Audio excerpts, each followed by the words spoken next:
Bien, ben je pense qu'on est au complet pour commencer. Donc merci à tous d'être venus. Merci aux candidats d'avoir répondu à l'appel. Donc comme rapide introduction, je vais revenir sur ce qui nous a conduit ici ce soir. Un peu plus d'une vingtaine d'associations se sont regroupées dans le collectif Urgence Climatique Toulouse et a travaillé depuis le mois de juin à lister des engagements forts pour le climat qui nous semblaient importants. C'est ce qui est devenu le pacte pour le climat. Alors c'est vrai que ces associations, nous avons tous considéré que la question écologique était quelque chose de central et on a restreint un petit peu le champ à la question climatique. C'est quelque chose de central pour ces municipales 2020, ce qui n'était pas nécessairement le cas en 2014. Je pense que tous, vous avez dû voir les courbes du GIEC et les comprendre. La simple illustration sur cette courbe-là, elle montre l'évolution des émissions de CO2 au niveau mondial ces 60 dernières années, où on voit une hausse importante. Et le GIEC nous dit que d'ici à 2050, alors plus ou moins 10 ans à peu près, mais vous voyez que ça ne change pas les choses, il va falloir diminuer radicalement les émissions de CO2. Donc c'est vraiment la question climatique, c'est des efforts sans précédent qui vont devoir être faits. Baisser les émissions de CO2, parce que quelle que soit la configuration, ça revient à peu près au même, c'est baisser les émissions de CO2 d'environ 45% d'ici à 2030. C'est un effort énorme. Alors certains d'entre vous vont me dire qu'au niveau français, on n'est pas si mal que ça, puisque depuis 1990, on a baissé de 15 à 17% les émissions de CO2.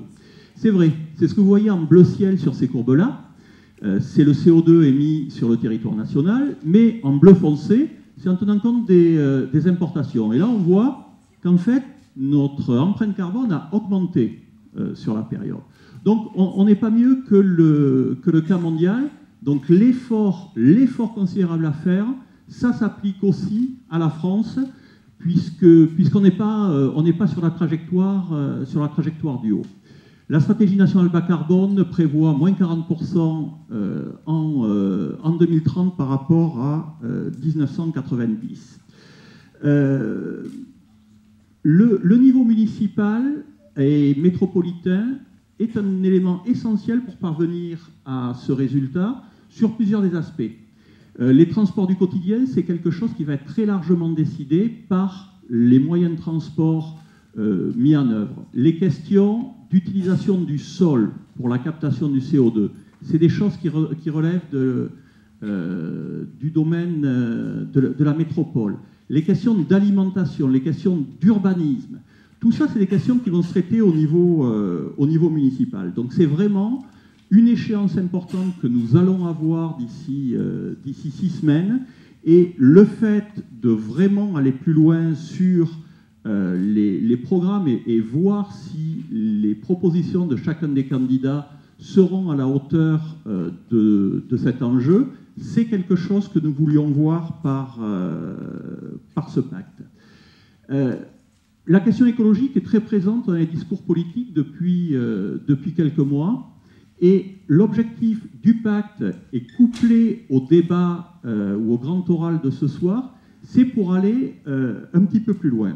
C'est-à-dire pour essayer de voir s'il ne s'agit de la part des candidats que d'un verdissement du discours ou s'il y a une cohérence, une ambition forte derrière les propositions et les moyens pour le mettre en œuvre.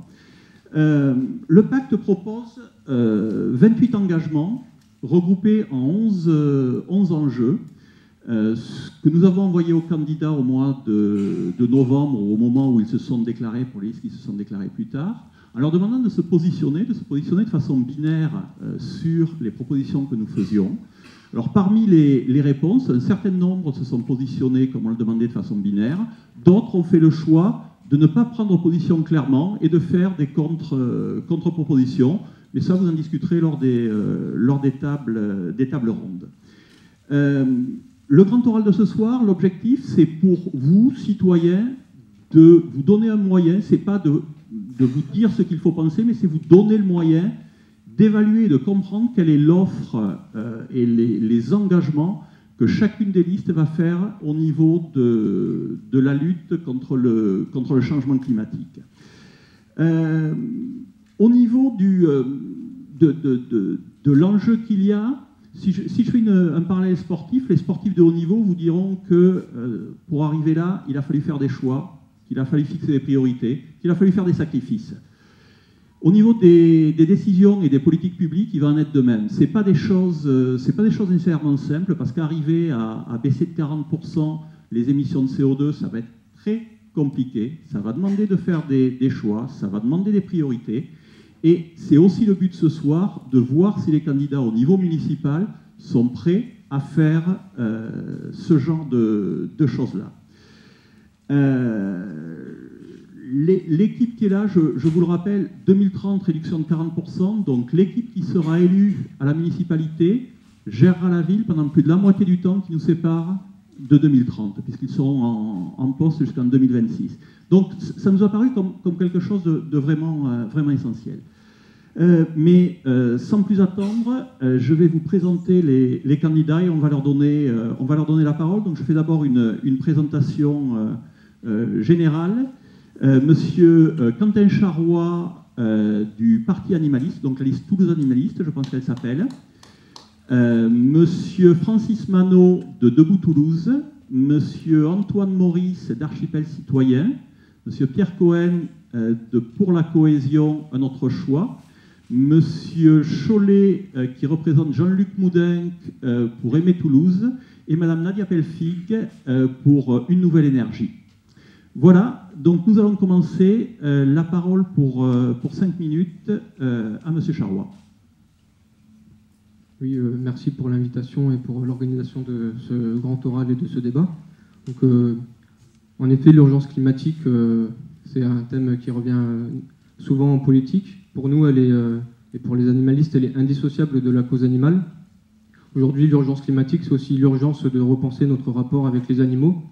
Il faut savoir que la consommation des animaux aujourd'hui représente un des principaux facteurs du réchauffement climatique, le troisième. C'est notre consommation qui fait de nombreuses victimes au niveau des animaux, donc avec les animaux qui sont élevés et pêchés, les animaux qui sont séquestrés, qui sont enfermés, qui sont maltraités, qui sont mutilés. 84% des poulets qui ne voient pas le jour durant toute leur vie, 95% des cochons qui sont élevés sur caillebotis. Les animaux qui sont pêchés, on les compte en tonnes, on les compte même pas en nombre d'individus, donc c'est indécent.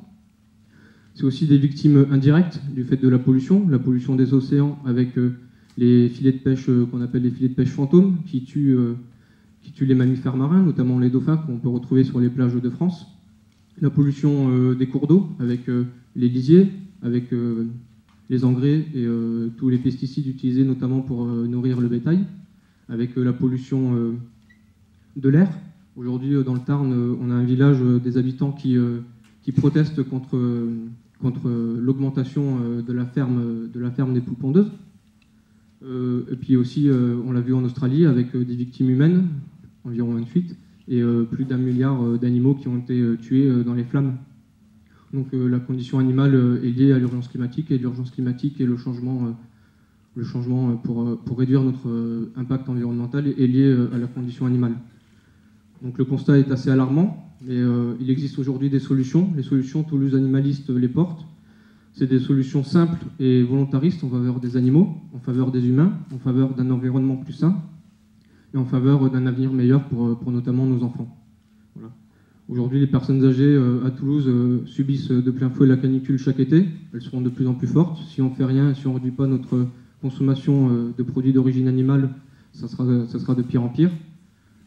J'espère, voilà, on est tous ici d'accord pour faire en sorte que nos enfants aient un avenir meilleur et en bonne santé, qu'ils puissent continuer à avoir des animaux, que ce soit dans la nature ou dans la ville. Donc repenser la ville et la revégétaliser. Et enfin, pour nous, tous les Toulousains et Toulousaines, pour vivre le plus décemment possible, et pour les animaux qui puissent aussi vivre leur propre existence. Donc c'est pour ça qu'aujourd'hui, la condition animale, pour nous, c'est pas juste une sous-partie dans un programme, ou c'est pas 2-3 mesures, c'est vraiment tout le programme qui doit être animaliste, qui doit prendre en considération bien sûr les Toulousains et Toulousaines, mais aussi les animaux, pour permettre d'avoir un avenir meilleur pour tout le monde.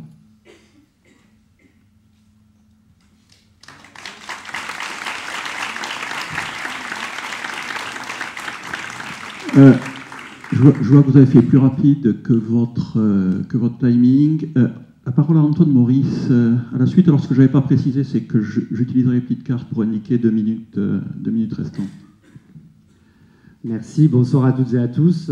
Au nom d'Archipel Citoyen, un grand merci pour cette soirée et cette forte présence qui témoigne de l'importance de la question climatique, en effet, dans le débat de ces municipales et plus largement, bien sûr, dans le débat national et international, puisque c'est la question du moment, et que la lutte contre le dérèglement climatique appelle bien sûr à penser globalement, mais à agir localement. Et ça tombe bien, puisque les municipales sont l'occasion de porter les réponses dans les territoires, ici et maintenant, en ayant la conviction que les plus tard d'aujourd'hui qu'on nous propose seront les trop tard de demain pour agir. Et donc Archipel Citoyen a mis la question de la transition écologique au cœur de son projet pour ces municipales. La présence aussi ce soir de tant de monde et de la jeunesse nous rappelle l'attente forte qu'il y a sur ces questions et l'engagement aujourd'hui de nombreuses associations, et votre collectif en est le témoin. Les associations qui depuis longtemps n'ont pas attendu les élus pour agir. Et la question aujourd'hui, c'est plutôt de comment on fait pour agir ensemble. Et Archipel Citoyen a la conviction aussi que demain, nous devons redonner le pouvoir d'agir et de décider aux habitantes et habitants, et que c'est ensemble que nous pourrons porter cette transition écologique. Transition écologique qui ne peut pas être une addition d'actions isolées qui n'ont pas une cohérence globale. On a besoin aujourd'hui d'agir à grande échelle. On ne peut pas avoir juste ici un écoquartier ou une centrale photovoltaïque. Nous devons construire une écoville, une ville sobre et renouvelable. Et puis, celles et ceux, parce que je ne doute pas que ce soir tout le monde sera écologiste, qui vous diront qu'ils s'engagent contre le dérèglement climatique, alors qu'en parallèle, ils votent des échangeurs routiers comme la jonction Est ou un plan mobilité qui augmente de 9% les émissions de gaz à effet de serre, quand les objectifs qui ont été rappelés sont d'atteindre les moins 40% d'émissions de gaz à effet de serre, et c'est déjà un objectif extrêmement ambitieux et compliqué. De la même manière, ceux qui appelleront à redynamiser le commerce de centre-ville alors qu'ils laissent se développer des grandes surfaces en périphérie, ou bien celles et ceux qui promettront plus de marches ou de vélos avec un pont piétonnisé quand on a besoin d'un plan de grande ampleur, là aussi, qui n'ait pas peur d'agrandir les trottoirs, qui n'ait pas peur de prendre sur des places de stationnement au bénéfice des modes doux. Archipel Citoyen, c'est une ligne claire qui rappellera aussi les bienfaits collectifs de cette transition écologique. C'est vivre mieux dans une ville plus saine, où on est mieux du coup pour vivre, où on fait des économies d'énergie par un grand plan, par exemple, d'isolation des bâtiments. C'est donc bien une ville du mieux vivre que nous voulons pour Toulouse et sa métropole. Et la collectivité doit jouer son rôle de chef d'orchestre. C'est pourquoi, au-delà des chiffres qui peuvent être donnés ici ou là, nous donnons un cadre d'abord d'action qui donne d'abord une autorité organisatrice du défi climatique pour la collectivité, c'est-à-dire s'organiser à l'échelle du territoire avec les institutions pour faire en sorte effectivement qu'on mette en place un plan de diminution des émissions de gaz à effet de serre, qu'on ait une comptabilité carbone qui s'assure de la prise en compte des émissions de gaz à effet de serre dans tous nos projets, des critères climatiques dans tous les marchés publics, un droit de veto carbone pour empêcher demain les contradictions entre des projets climaticides d'un côté et des beaux objectifs de diminution des gaz à effet de serre de l'autre. C'est cette autorité organisatrice, finalement, le cadre, nous, institutionnel, qui sera lié à un cadre citoyen avec l'Agence citoyenne de la transition qui, elle, aura pour fonction d'avoir un collège d'élus et de citoyens pour animer les actions sur les territoires, parce que nous sommes convaincus que ce sont les habitantes et les habitants qui font déjà les solutions de demain et que nous devons accompagner à travers cet outil pour atteindre un objectif 2050, la neutralité carbone. Donc nous aurons l'occasion sur les tables de préciser nos propositions sur les différents thèmes, l'alimentation, les transports, l'énergie, les filières d'emploi climat, la question de la santé qui pour nous est majeure, pour avoir in fine plus qu'une ville d'attractivité et de compétitivité d'hier. Demain, une ville à vivre et à habiter, une ville en transition, comme à Grande-Synthe. Et on reçoit ce soir Damien Carême, et c'est pour ça que je m'excuse. Derrière, je ne serai pas présent pour le reste de la soirée parce que les contraintes d'agenda font que la réunion publique aura lieu en parallèle Sazozette, mais Hélène Cabane pourra répondre à vos questions et vous mettre en débat nos propositions pour faire de Toulouse une ville écologique, solidaire et plus démocratique. Merci.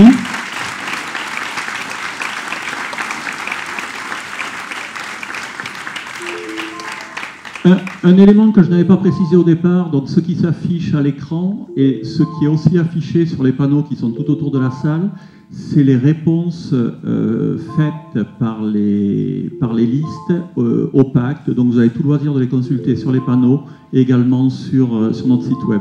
François Chollet va continuer. Oui, bonsoir. Merci de cette invitation. Donc je voulais simplement, au début de cette intervention, mentionner ce qui fait la cohérence de notre engagement derrière le climat.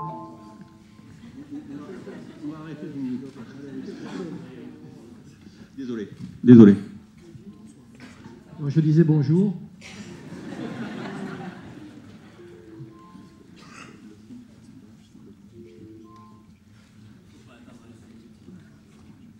Voilà, désolé, Monsieur Chollet. Problème technique réparé. Très bien. Non, je voulais simplement rappeler ce qui fait le corpus de notre engagement derrière cette politique pour le climat et qui fait le rationnel finalement de notre engagement pour les élections municipales et le programme municipal qui est le nôtre en la matière.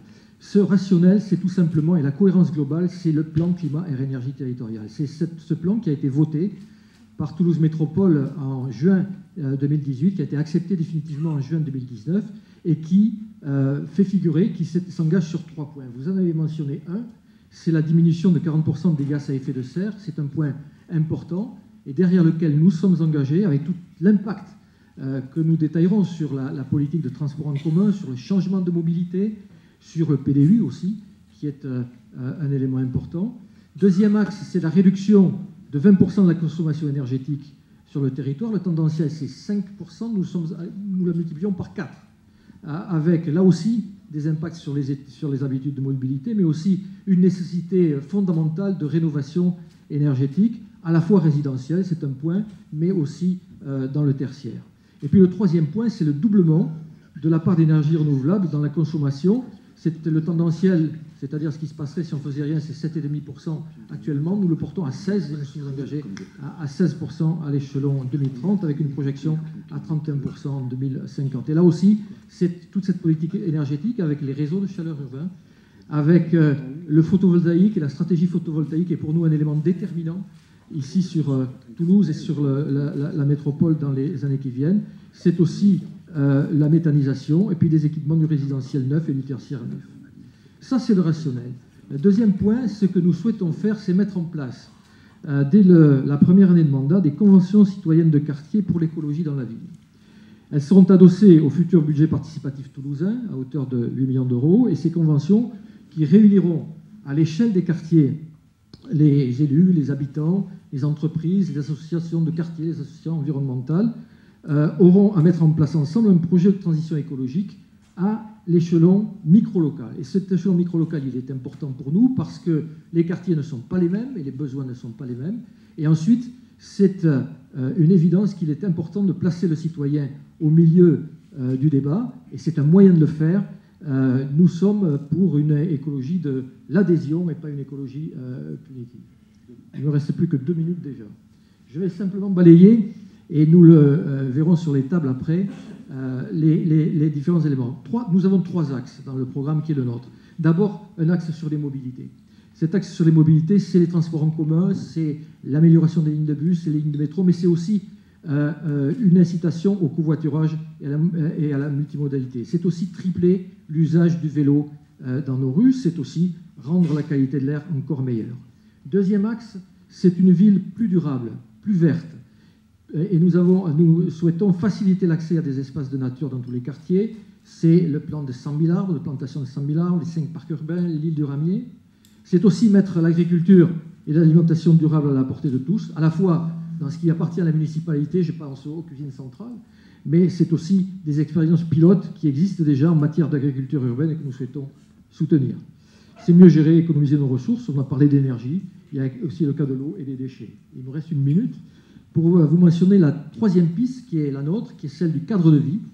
Et il nous semble important que une politique de logement, un plan de rénovation énergétique de l'habitat d'ampleur soit mis en place pour mettre à niveau 7000 logements par an, avec derrière un office foncier solidaire pour dissocier la propriété des murs et la propriété du terrain, un urbanisme qui est à l'écoute des quartiers, qui nous paraît important dans la constitution de comités de suivi citoyen pour les grands projets urbains, et puis aussi des projets urbains, c'est fini 30 secondes. 30 secondes, alors je termine là-dessus, des projets urbains pour cette ville, dans les quartiers, et nous avons prévu de mettre 150 millions d'euros pour l'embellissement et la création d'espaces publics dans les quartiers, mais aussi c'est la rénovation des berges du canal du Midi, la rénovation de la rue de Metz, la fermeture aux voitures du pont Saint-Pierre, ça a été déjà mentionné. Voilà les grands axes de notre programme avec le rationnel tel qu'il nous l'avons conçu, et nous sommes à votre disposition après sur les tables pour pouvoir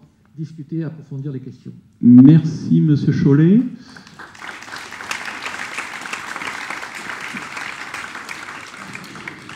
Nadia Pelfig, pour 5 minutes.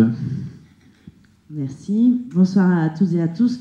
Merci pour cette démarche unique avec 23 associations et un travail contextualisé, expertisé, qui nous a obligés à être exigeants aussi dans les réponses sur les 28 engagements que nous avons voulu fournir.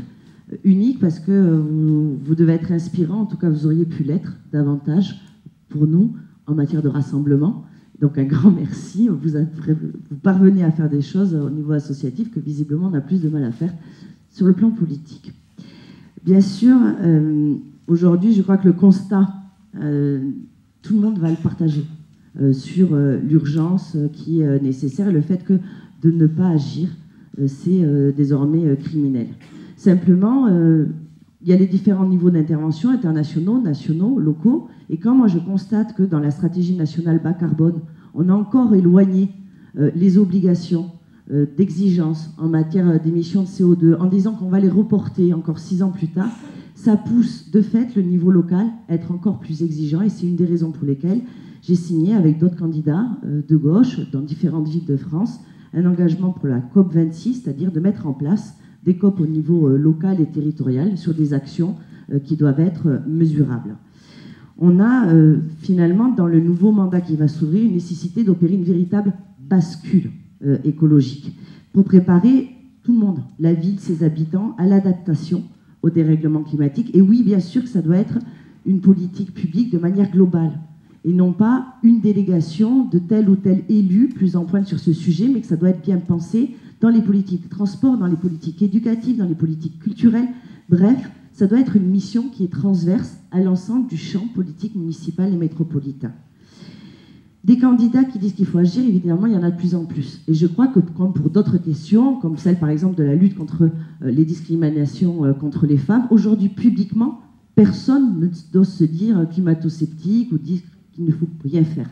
Simplement, les moyens ne sont pas toujours les mêmes dans les engagements des uns et des autres. Et moi, je suis désolée, mais je ne crois pas qu'on puisse faire croire aujourd'hui qu'on peut faire en 6 mois ce qui n'a pas été fait en 6 ans, et que, bien sûr, il ne faut faire de procès d'intention à personne.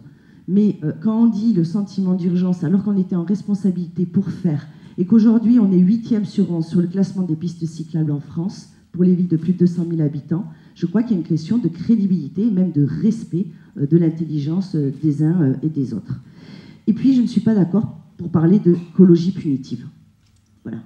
L'écologie, c'est extrêmement positif. Si on parle du fait que plein d'hommes et plein de femmes vivent difficilement, y compris dans leur chair, les épisodes de canicule à Toulouse, mais plus loin dans le monde, dans leur chair véritablement des catastrophes, dans les drames qui s'imposent. Et qu'on dit que justement l'écologie, ça permet de mieux vivre, en prenant des mesures en matière de rénovation énergétique il n'y a rien de punitif ou de négatif. Si on dit que l'écologie, c'est faire en sorte qu'on puisse se nourrir mieux, que des producteurs vivent mieux, et qu'on ait une meilleure qualité alimentaire, et que donc on participe à une bonne santé, l'écologie, c'est positif. Et moi, je crois qu'il ne faut pas simplement fixer des actes de travail, il faut dire quelle va être notre méthode. Le fil conducteur pour nous, il est sous 3 aspects. Le social, c'est un fil majeur des politiques écologiques, parce que ce sont toujours les plus démunis, partout sur la planète, qui sont les plus percutés par les drames écologiques. L'écologie et le climat, ça doit être des indicateurs de choix. Et donc, dans toutes les politiques publiques, on doit pouvoir en mesurer l'impact, l'évaluer, et le faire évaluer de manière indépendante, parce qu'aujourd'hui, certes, il y a des concertations, qui n'emportent que le nom, mais les chiffres fournis sont les chiffres fournis par les institutions. Et donc, il faut des moyens qui sont donnés. Des moyens, ça veut dire financiers, et des outils qui permettent de mesurer ce qui est fait et les résultats. Et puis, il faut un processus de construction collectif des politiques locales qui engage chacun des acteurs. Les acteurs économiques, ils ont des obligations. Les acteurs associatifs, les acteurs de la communauté éducative, les élus, bref, les riverains. Et tout ça, ça doit se construire parce qu'on doit embarquer finalement tout le monde dans ce sujet-là. Et sans considérer qu'il y en a qui seraient déjà très avancés et d'autres qui seraient incurables. Il y a cette nécessité d'embarquer tout le monde, de faire donc de la pédagogie, de l'apprentissage, bien sûr des plus jeunes âges, mais y compris pour nos aînés, d'expliquer les processus à l'œuvre. Je vais donc me contenter de vous livrer les 4 axes, qui sont d'abord la réduction des émissions de gaz à effet de serre, en agissant principalement sur les mobilités et le logement, puisque c'est 54% et 20%, augmenter la capacité de séquestration du CO2, mettre un terme à l'artificialisation des sols. Pour ça, il faudra arrêter de vendre aux enchères le foncier local, changer la société, faire évoluer les modes de vie, bref, changer tout ça. Et c'est Julien Klotz qui se chargera de vous exprimer le détail.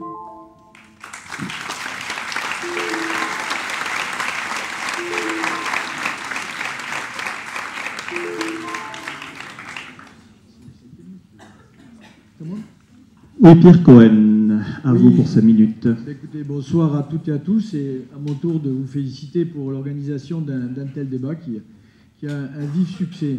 Alors, oui, je crois que ce soir, ça sera facile de dire qu'il y a urgence climatique. Mais nous avons préféré et choisi, dans notre projet, de parler de devoir climatique. Parce que l'urgence climatique, aujourd'hui, contrairement à ce qui peut se passer sur le plan national ou sur le plan international, les territoires peuvent contribuer très largement en étant vraiment responsables de ce devoir climatique. Alors, d'abord, un préalable, c'est qu'on ne peut plus concevoir des projets sans avoir une étude d'impact, de le passer au crible des critères écologiques, afin de savoir si réellement il répond à cet impératif. Parce que depuis de nombreuses années, je suis bien placé pour avoir été maire pendant 6 ans, on est parfois intéressé par la réalisation de projets, alors que, aujourd'hui, ils ne contribuent pas à la réponse nécessaire de tout ce qui est l'avancée vers les critères climatiques. Alors, nous avons 3 orientations. La première, je vais insister parce que vous l'avez dit, il y a nécessité de diminuer les gaz à effet de serre. Et c'est vrai que nous avons un plan de climat. C'est vrai que nous mettons tous qu'il faut 40% de diminution des gaz à effet de serre d'ici 2030. Sauf que chaque année, ça augmente. Chaque année, ça augmente, donc ça veut dire que ça ne peut plus durer.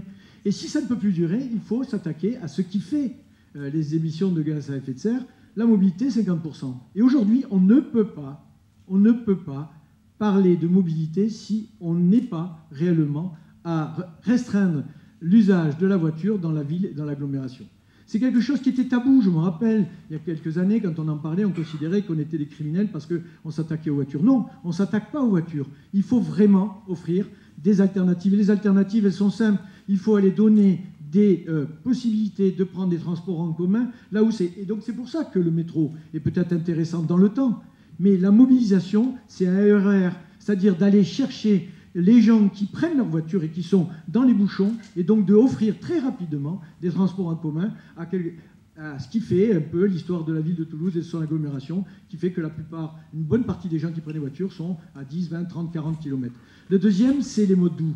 Le fait d'avoir des mobilités très différentes avec des technologies, vélo électrique, trottinette, et bien d'autres, puisqu'on sait très bien que dans les 5-10 ans qui viennent, il va y en avoir bien d'autres, eh bien ça veut dire qu'il faut un renouvellement urbains de la ville et aussi l'ensemble des communes de la périphérie qui doivent être mobilisées sur des renouvellements urbains afin d'avoir des cheminements dédiés et des cheminements piétons. Alors adapter la cité, oui, parce que quoi qu'il arrive, il y aura une évolution climatique. Et donc on a à avoir une nouvelle urbanisation. La nouvelle urbanisation, c'est qu'on ne peut plus se contenter de faire de l'urbanisation à travers simplement le nombre de logements. Aujourd'hui, urbaniser, c'est loger des gens, mais c'est loger des gens dans une cité que l'on souhaite en termes de qualité et aussi de répondre à ce qui fait que cette qualité de la vie offre réellement les critères bien sûr d'espace vert. Alors en ce qui nous concerne, on a une proposition, parce que la nature dans la ville, on a réellement des propositions où vous allez pouvoir faire votre marché. Mais aujourd'hui, il y a un certain nombre de ce qu'on appelle un maillage, une trame qui est verte, avec un grand nombre d'espaces ou un certain nombre d'espaces verts, naturels, et il faut absolument le mailler. C'est-à-dire que dans le renouvellement urbain, il faut arriver à faire des cheminements piétonnés, végétalisés, cyclables, qui permettent d'irriguer l'ensemble de la ville et que chaque personne ne soit pas très loin d'un espace qui lui permette d'aller vers des espaces naturels. Et la trame bleue, c'est qu'on a la chance d'avoir la Garonne, le canal. Le canal du Midi, c'est simple, il suffit de prolonger le tram à travers, j'irai jusqu'à la gare, pour avoir enfin un canal du Midi depuis 70 ans, un canal du Midi qui ne soit pas qu'avec des berges. Et donc, il y a ce pari.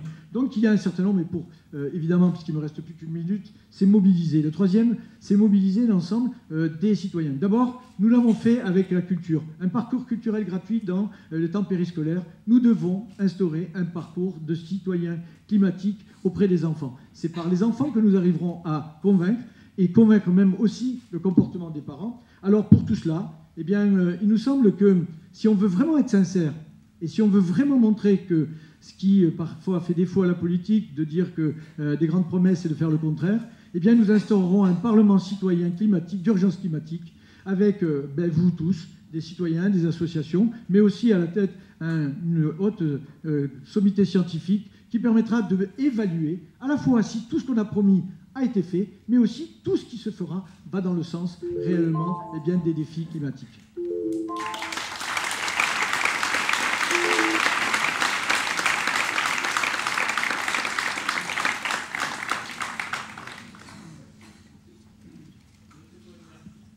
Monsieur Manot, à vous la parole pour 5 minutes. Bien, écoutez, d'après ce que j'ai entendu, j'ai presque plus rien à dire, parce que tout a été dit. Enfin, je vais essayer quand même de porter ma pierre à cette discussion. Comme vous pouvez le constater, je suis un vieux Toulousain, et je suis né à Toulouse, et j'y suis resté toute ma vie. J'ai donc vu les évolutions, et je m'aperçois effectivement qu'en regard de ce qui se passe au niveau du climat sur la planète, il est évident qu'il faut s'interroger sur ce qui va se passer ou ce qui peut se passer dans la vie à futur, puisque je vois qu'il y a beaucoup de jeunes ici, et effectivement, c'est vous qui allez être intéressés par ce qui va se passer dans la vie future. Et donc, le climat à Toulouse. Le climat à Toulouse, bon, c'est le vent d'automne, quelquefois. Tout le monde le sait. Mais le climat à Toulouse, effectivement, ça doit être une pierre apportée à l'ensemble du climat de notre pays, de la planète. Parce que c'est vrai que quand on voit les océans qui montent, les pôles qui se détruisent, il faut qu'au niveau de Toulouse, au niveau de la France, au niveau des régions, il faut faire quelque chose. Faire quelque chose, c'est difficile parce que avoir une action, petite action sur le phénomène général, c'est compliqué. Mais il faut apporter notre pierre, alors on va la porter.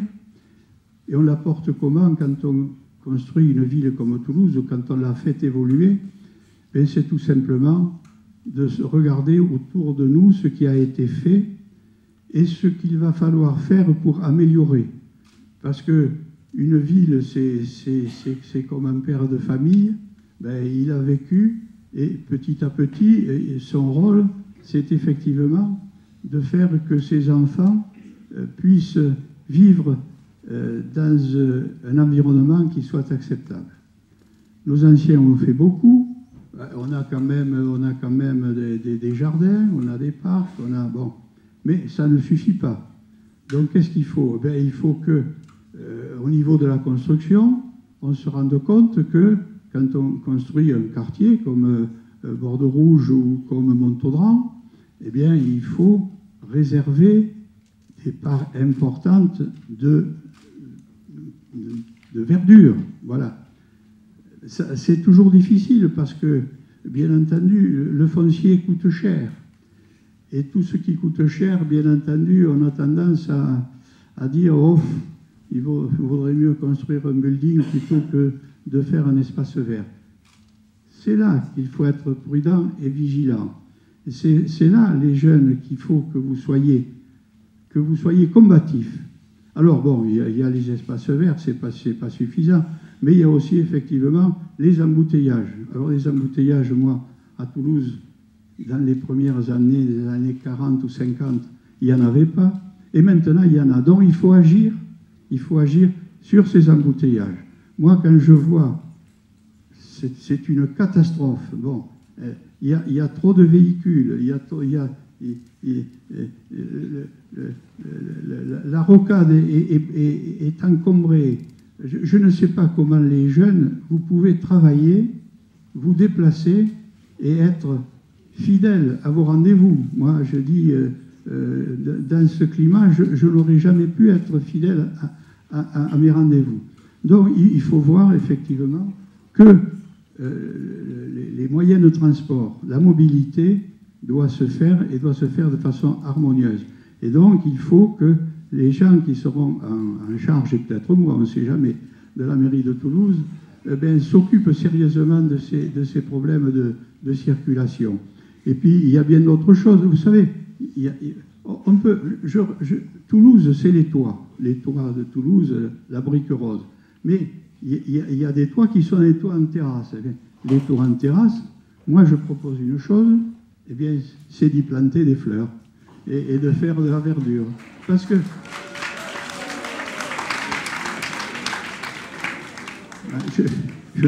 je vous remercie, j'y ai pensé pour vous. Bon, ensuite, on construit, on dit aux architectes, mais messieurs, faites des balcons. Sur ces balcons, on peut mettre des fleurs, on peut mettre des arbres.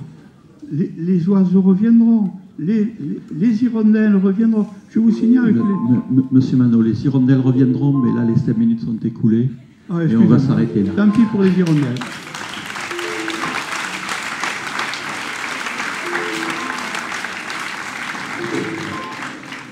Merci à tous. Donc, c'était la dernière prise de parole sur la plénière. Je vous explique en quelques mots le reste de la soirée. Donc, nous finissons la première partie à l'heure. On avait prévu 20h, 20h15, le temps que j'explique les règles.